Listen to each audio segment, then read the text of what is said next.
Hello everyone from Tony the Scarred Ghost.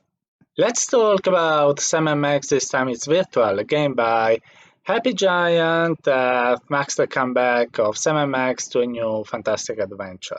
I don't know you, but I was a big fan of point and click adventure. So think about Monkey Island, Sam and Max, Manic Mansion, Indiana Jones. There were so many, and the biggest brand doing it was LucasArts, that later was acquired by Disney. So look at also this T-shirt with the rubber chicken that Guybrush Triple could use in Monkey Island. Also the options: open, take, use that you could use while using this point of click adventures. It was really amazing. I mean, I was super fond of them because they were able to mix enigmas, and I love enigmas to solve, but also funny dialogues and full of nonsense stories, super funny games, and also very intriguing. Sometimes a bit frustrating where you had those crazy enigmas like you had to open a fountain, use a monkey to open it, and you had always to understand the crazy mind of the designers, what they had thought about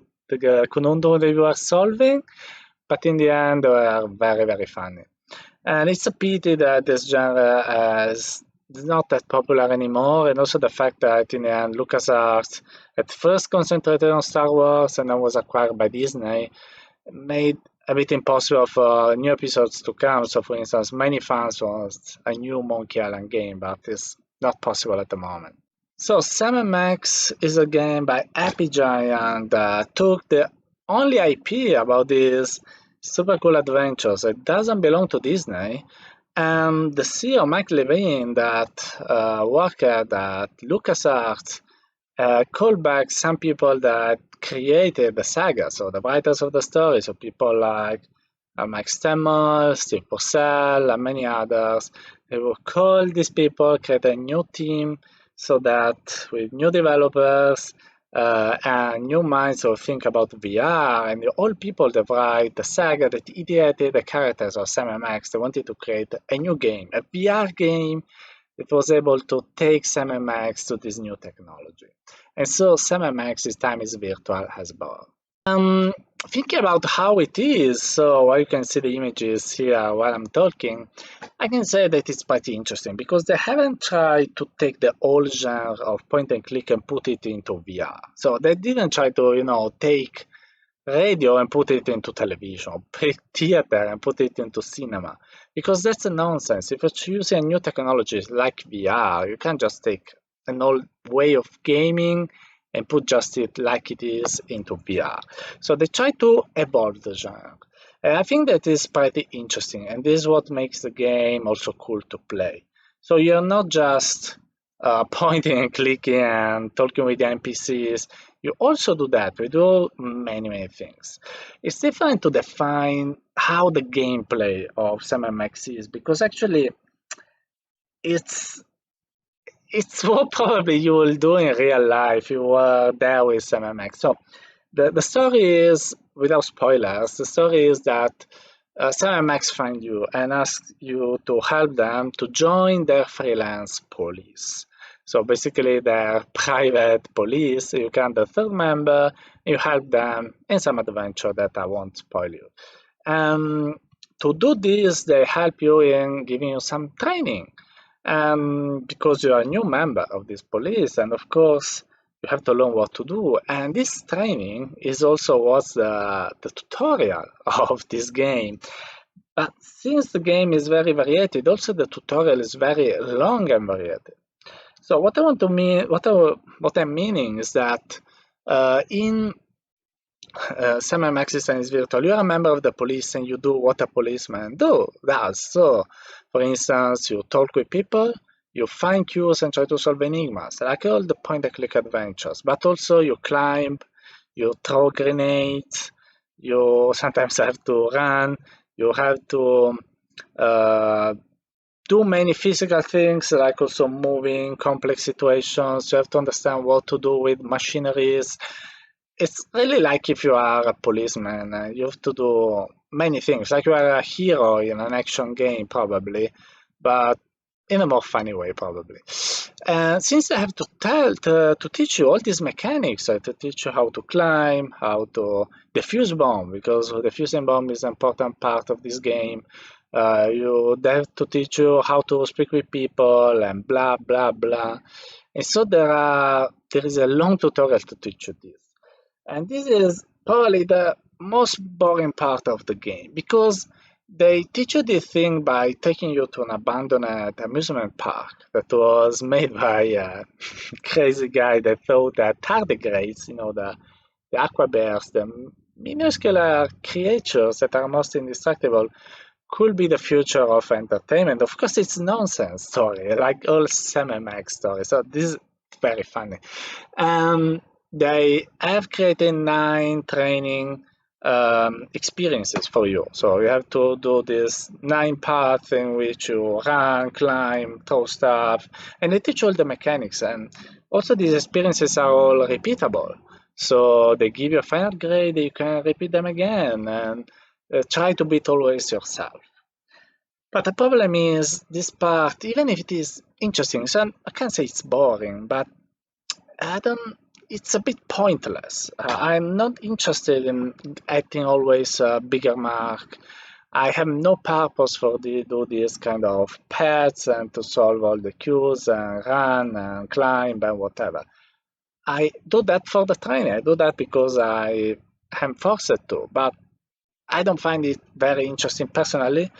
And it's a bit long because they have to train you. You have initial training in the office when they teach you the basic mechanics of the game. They have these 9 training experiences, and it's a bit too much, in my opinion. I understand it's necessary because they're introducing lots of mechanics, and so they have to teach you them. And they also found a good way to teach you them in an interesting way. But it's anyway. Not super interesting. It's a good tutorial, but still a tutorial. They made a good choice that is not a big tutorial and you start the game. There is a part when you learn, and then a part when the story starts unfolding, then again some tutorial, and so on. So this is basically the gameplay. You start, you go in their office, you have some basic training, then you start going to the park, have some training, then part of the story, and training, part of the story when you use what you learned before, part of the story, blah, blah, blah. In the end, you have the real story, so the big story that unfolds, for a total of around 4 hours of gameplay. But apart from this training stuff, that probably is the biggest con of the game, in my opinion, because this part is a bit slow.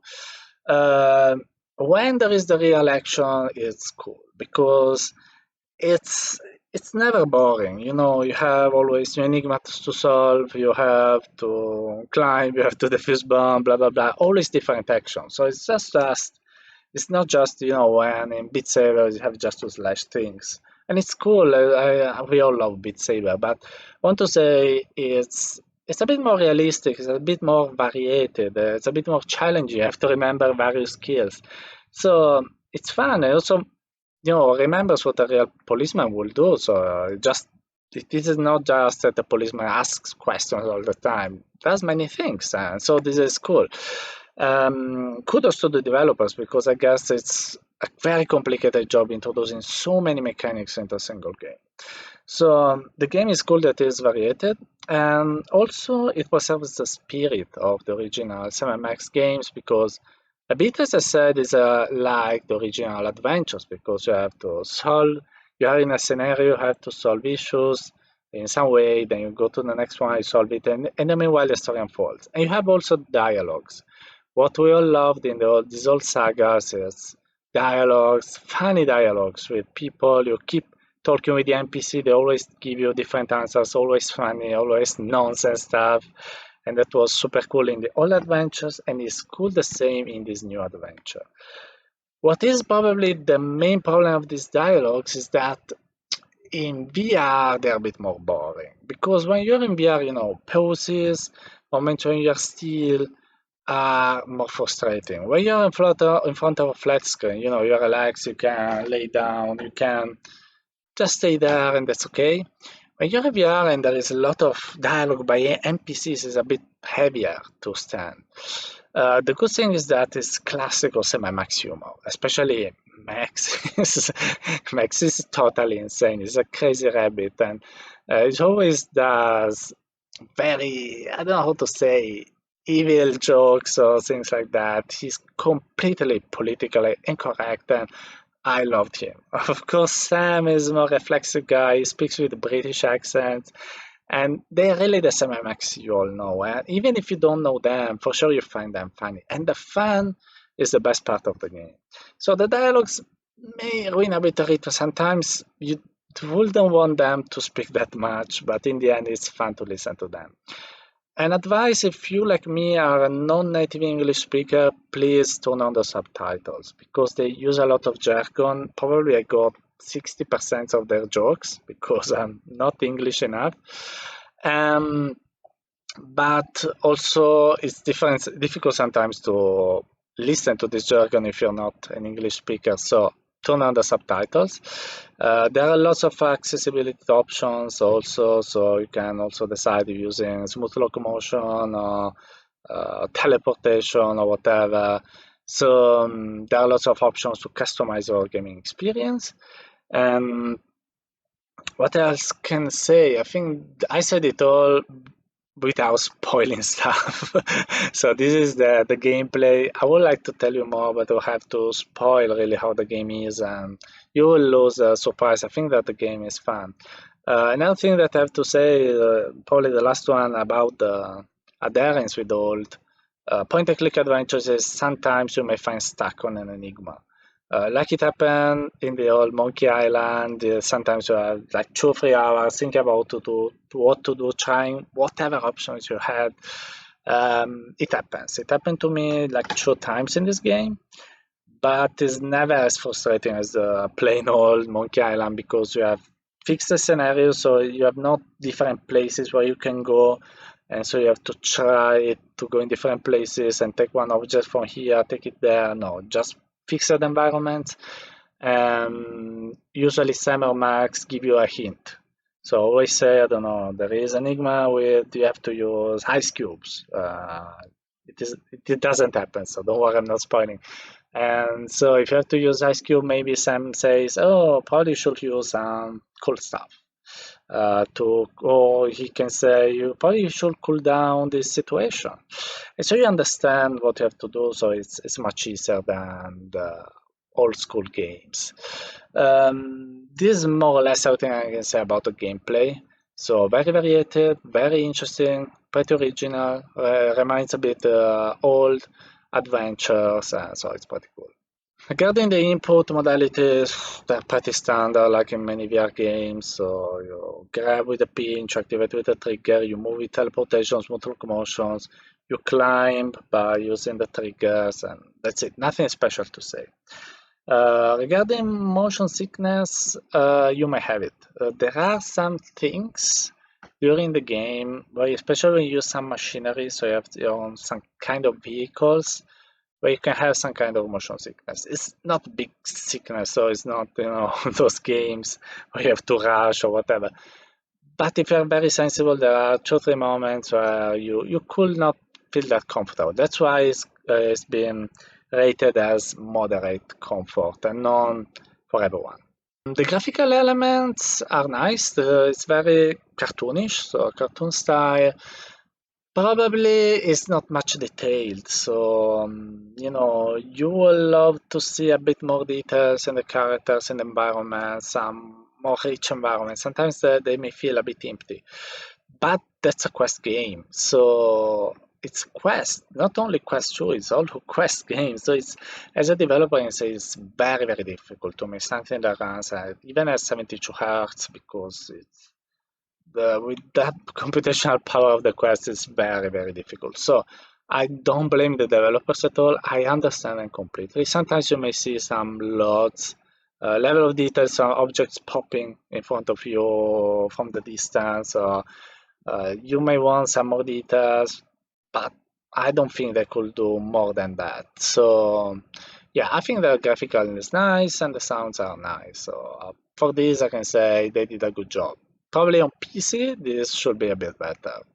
Immersion of this game is fantastic, especially if you're a fan of Sam and Max, being there with them. So you have Sam here, Max there, and you see, oh my god, I'm between them. And if you were a fan of the saga, that's incredible. So they're in front of you, they're speaking with you, they're making jokes of you.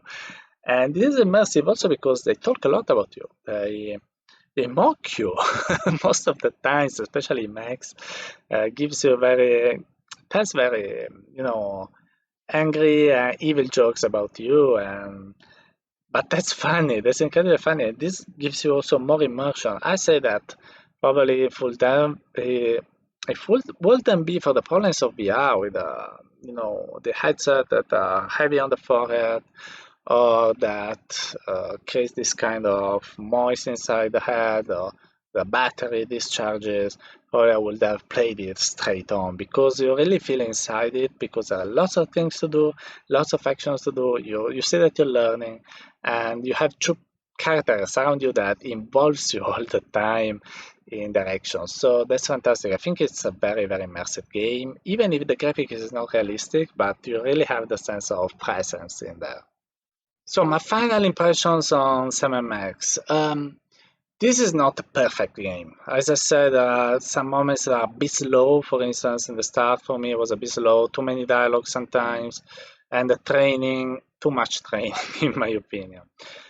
But this is a very, very cool game for sure. So it's funny, and there's an important part of the game. It's very funny. It's very varied, so it's not just a simple gameplay. Uh, Nice graphics, nice audio, but especially it's the feeling of being there that I loved a lot. So when I had to try it for the first time, it was still a preview of the game some weeks ago. I really just wanted to try it for 1 hour. I was busy doing other events. Probably I was busy for the South by Southwest or whatever. And I just said, okay, I'll just try it for half an hour and see how it is. And I couldn't stop playing it. I actually finished the game. I had to do some nights working later because it was funny. I really enjoyed all the jokes. And it was immersive because they were really there with me, Sam and Max, with me, really mocking me all the time. And it was it was cool, and then the story also is interesting. So apart from all the training, you're interested in okay, how is it going to unfold in the end? It's so absurd, it's so interesting, it's so fun. I want to see how it goes in the end. So I finished the game, and also I want to say that the end of the game is super cool. Also, I won't spoil you anything, but you have to finish it. If you start it, you have to finish it. So if you go after the slow start, and maybe it has, you'll be rewarded by a great game. And so my advice is absolutely to buy it. If you are a fan of the saga, it's an insta buy. You have to buy it absolutely. If you're not a fan of the saga, but you like games that are fun, that are original, you have to buy it as well. This is a super good game. If instead you're a fan of other genres, you want Beat Saber, you want other kind of games, of course, this is not a game for you. But I think that for most VR players, this could be a good game to play. Also because the long training, even if it is a con, actually it makes this game suitable for everyone. Even if the first game that you play in VR, you understand how to play it. So I think this is a game really for everyone. It's fun to everyone. It's a must play. In my opinion, you have to buy it. If you want to follow my advice, Sam & Max This Time Is Virtual will be on the Oculus Store on July the 8th. And you can buy it for $30. Later on, it will come also to other platforms. So if you don't like the Quest, you can buy it for PC VR also in the future. So stay tuned for it. So I hope that you've liked this review. I know that it was a bit biased by the fact that I love Sam & Max, but actually I really think that it's a very entertaining game. Please also buy Sam & Max, but also like this video, subscribe to my channel. Please let me arrive to 15,000 subscribers. I will love it. If you really like it that much, you can also donate to my Patreon and follow me on my social media channels. You can find everything in the description of the video together with the link to buy Sam & Max. For now, thanks for watching me, and I wish you a great day in AR and VR, maybe with Sam & Max. Bye bye.